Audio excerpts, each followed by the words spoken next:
ఈరోజు మనం వినబోయేది విష్ణువుకి అత్యంత ప్రియమైన వాహనం గరుడు ఎలా పుట్టాడో, ఎప్పుడు విష్ణువుతో విడిపోని బంధం ఎలా ఏర్పడిందో తెలుసుకుందాం.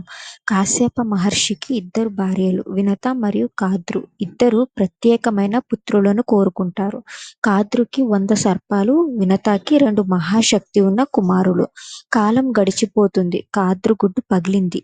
వందలాది పాములు పుట్టాయి. కానీ వినత ఎగ్స్ పగల్లేదు. ఆత్రంతో ఒక ఎగ్ బ్రేక్ చేస్తుంది. దాంట్లో అరుణుడు పూర్ణ రూపంలో లేడు. ఒక ఎగ్ మాత్రమే మిగులుతుంది. అనేక సంవత్సరాల తర్వాత ఒక మహాప్రకంపంలాగా ప్రకృతి అంతా కలవరపడేలాగా ఆ ఎగ్ చిట్లుతుంది. దానిలో నుంచి అత్యద్భుతమైన కాంతి, పిచ్చుకల లాంటి రెక్కల సౌండ్, సూర్యకాంతి కన్నా గొప్పైన వెలుగు. అదే గరుడు.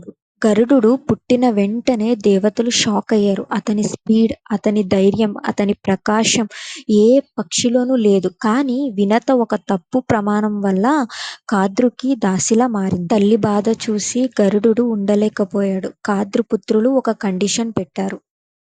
అదేంటంటే, నీ తల్లిని విముక్తి చేయాలంటే దేవతల దగ్గర నుండి అమృతం తీసుకురా అని.